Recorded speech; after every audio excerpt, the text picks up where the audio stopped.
Alright, here we go. Hey, let me tell you something. A little closer, Okay. Spike! Ow! Jesus.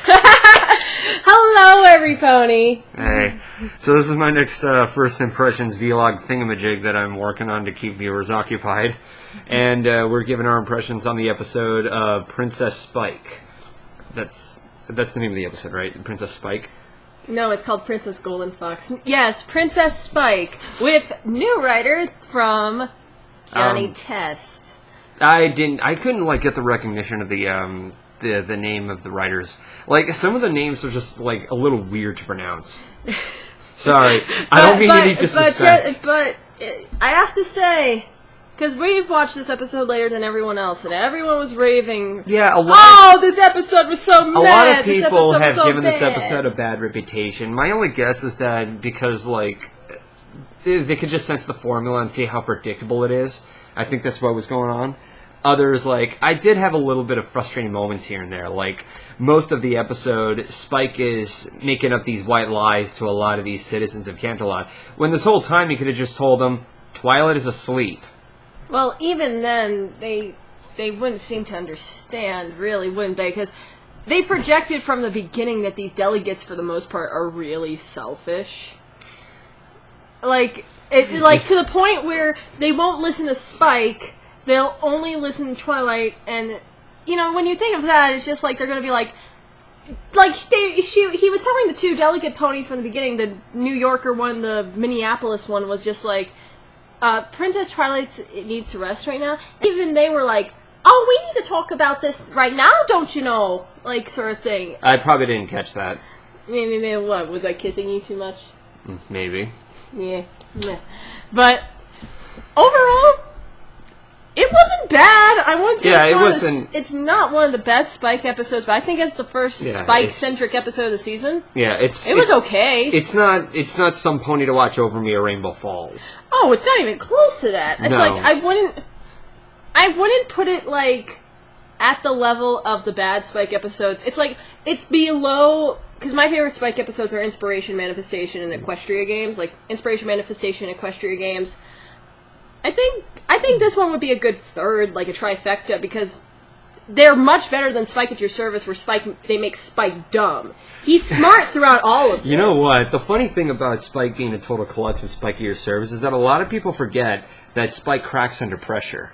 Yeah, you see that in Equestrian Games, too. Yeah, he was cracking under pressure. And actually, I should put a link in the description box in that regard. Caps Lock explained it better. So when it came to him, being a klutz and Spike at Your Service, it's more of him being under pressure. That also includes how excited he is or what he's willing to do for Applejack. So I didn't have that big of an issue when it came to him being a klutz. Well, it also, the other big thing is just, the thing that I like in this episode is that, yes, Spike's decisions go haywire, but it's more so a culmination of events that wasn't... Spike said himself, it's unexpected. What are the chances, accepting cartoon logic, of a polo ball hitting a tree falling over, water main, into the exact spot of the freaking It's supposed delegate. To be an exaggerated social commentary on how everything you think is under control can completely backfire. I think that's what they're going for. What I'm saying is that Spike wasn't dumb. He wasn't. He was getting selfish, and that was making it so the decisions were, in hindsight, stupid. But the point being, until that big unexpected event happened, he wasn't doing bad. He was fixing things. Yeah. With Clear Skies. With Clear Skies, the pony who was a total dick. Yeah, here's the big thing. Wait, you mean Fluffy Clouds? Yeah, the fluffy cow. The one with the buck teeth. Yeah, Thanks for the memories. Because the big thing is... Thanks for the memories. Because the big thing is... Come here, I'm sorry. Because the big thing is just... The people were... This episode is basically... I feel like it's needed because we see... How many times do people go to Spike to help problems? None! No one goes to Spike to solve problems. They ask him, what did you see? But that's more of a witness account. Here it's just like, he's trying to say something, say, I can be of help, which he is the royal assistant. That. Yeah, in the very beginning, like, before the opening, like, when he's, like, working on his speech, somebody's like, oh, hell, Princess Twilight, and they just completely we love shut him all over. the I'm princesses. Just like, wow, you citizens of Canterlot are so rude. They're not just citizens of Canterlot, they're citizens of Equestria. It's just like... he's the royal assistant who saves the Crystal Empire, and people still, unless you're in the Crystal Empire, don't give two shits about him. And it's like... It could have been, like, I think according to the Crystal Empire and Equestria games, it's like everybody in, like, all the citizens in Equestria games would respect him, but everywhere else, it's, like, different. But it's still just... Here's what I don't get. Why don't the Crystal Ponies, because I've seen some of them in Canterlot, why don't they speak up saying, hey, let Spike speak, he saved the Crystal Empire? Maybe their minds are too clouded by everything, or given the fact, I don't think they probably weren't putting thought into that part with the writing. Just honestly, they probably weren't thinking of that because what the characters' designs look like and where they're from, unless they will probably have like little outlines of the script, like make sure there's griffins, make sure that there's this and this. But that's mostly just the animators' things of what they do, what puppets they build. You know, I actually would like to add, you know, it's nice to see that we're getting different kinds of races of Equestria now, instead of just ponies after ponies all the time. Well, I mean, they were all ponies, but the big thing was their character designs, because a lot of them had, like, skinnier designs, squarer designs, bulkier designs. You got the fluffy clouds and the nerd pony. You got a great shout-out to the comics with Katie Cook's OC being that green unicorn thing that she flashed that, what comic was that? Return of Queen Chrysalis, because, like, if you look in the, I gotta find the big... I think it's somewhere in the beginning. Yeah, I think I missed the page. But it's like... Yeah, if you look in the episode, there's this green pony, and it's this green pony that you see in the comics, right here, and that's Katie Cook's OC. Given the Changeling reference in Slice of Life in this, it's very weird how much they're inserting the comics into stuff. But that's another story. The big thing is that I understand Spike's motivations throughout all of this, because how many times he's treated like crap, even though every single time Twilight does something, he's always by their side. I think to take this into better consideration is that I think this episode is kind of making itself aware of how much garbage Spike's been through last season with all the punching bag stuff. Yeah, because I can understand his actions of wanting to get the cupcake, and even he sacrifices. This is a showing from the the pet one, the stupid redux to the crystal. Just for sidekicks? Yeah, just for side. This shows a lot of growth in him. He's willing to sacrifice, which you could see in Secret of My Excess. Yeah, he's willing to sacrifice gems to do what is right. Like he'll dump out the gem bowl to bait the water, and he'll he didn't eat one gem off that statue. Yeah, and I'm glad that, they didn't go as far as to say, he's a dragon, he likes to eat gems, he ruined it on purpose and such. I'm glad they didn't go that route and result in that whole misunderstanding. And it didn't go down the route of, oh, look, the delicious statue is still put together. Maybe if I have one lick. Yeah, they prevented from doing that. No, he sneezes. And it was really... It wasn't even his fault that he sneezed. Yeah, it was those stupid dragon sneeze plants that look like Orange Poison Joke. It's so weird and a little contrived that they would have plants that would make dragons sneeze. Why would they have a plant? Why would there exist to give some hindsight? It's yes, the name was contrived, but it's not the dumbest flower name that's ever been made in actual reality. I mean, we have dragon snaps, which is what? Does that mean whenever dragons are around, they're going to go into a West Side Story? Dad, dad, dad, dad, dad, dad, dad. No. So, unless... Actually, someone in the episode, put in dragon snaps. But, I'm having trouble synchronizing my fingers. There. But... You know what? When Spike was eating that cupcake and he was getting the back massage and stuff, I was I wasn't angry. I was good for you, Spike, because I'm tired of seeing Spike go through shit. And I think this is, him actually solving problems. Because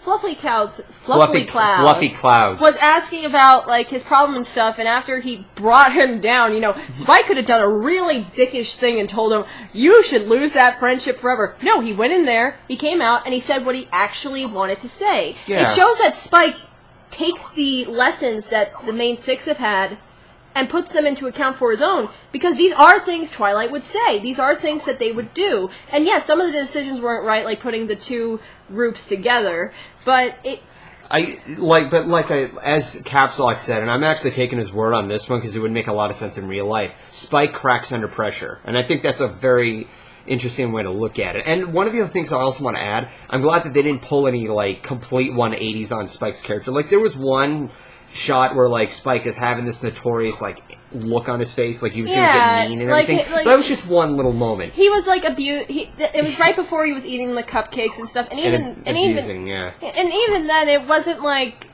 they didn't pull a 180 on him and just the sidekicks. They didn't make him the twiddling mustache guy from Owl's World That Ends Well.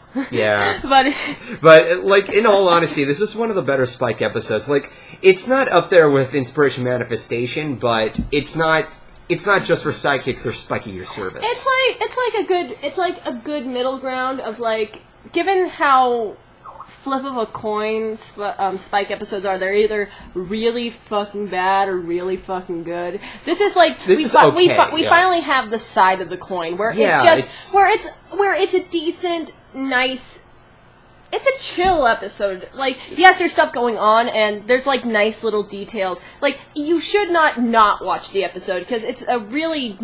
There are good things about it besides... The main focus is Spike, but there's also good things to talk about, Cadence was really good in the episode. Yeah, she was being suspicious and such. And, she didn't get that much screen time, but the thing is that she's not that nice, happy, perfect princess. Yeah. But she was actually, she actually took this role of, a somewhat stern, talking type person. She took her role seriously. Yeah, I like seeing because she was always designed to be, the princess for girls, the nice, fun, loving, young one. But no, she was taking a role something you would see from Luna or Celestia. That's why I liked Princess Twilight Sparkle and a few other episodes in regards to Twilight being a princess, because they didn't go for the whole route of, girls always like to be princess role models and stereotyping them all the time. No, they're actually taking the role seriously. So, it's actually the thing is that it's really weird when you think about Spike saying, "I guess I really want to be a princess," because Princess Promenade from G3, Spike had a song where it's everyone wants to be a princess, even me, and it's just oh god, this was a reference to... Let's just cut it short. We're all we're 12 and a half minutes in. But we have so much to talk about. I have to keep this under 15 minutes due to copyright third-party garbage. Yeah, I know. It's not my fault. Overall, I don't see the hate for this episode. I thought it was decent enough. I could see why people would get frustrated, but to call it the worst episode of season 5 so far, it's not Appaloosa's Most Wanted. And even then, with season 5, if this is what's counted as the worst, and Appaloosa is counted as the worst, we're kind of getting spoiled this season, aren't we? We're getting very spoiled. Watch, it'll be season 6, and it'll be no, this is not how we remembered in the show. Each episode is Citizen Kane, and it's one episode is Citizen Kane, and then one is this one was more like Casablanca. Hate, dislike, unsubscribe. Alright, so, just to end it here, that's how we think. I think it was just okay. It's 3 out of 5. I would give it 3.5. Something like that. So, what do you all think? Tell us in the comments below. Yes, this is the first time I'm actually doing something like this. So, but anyways, I'll catch you all later.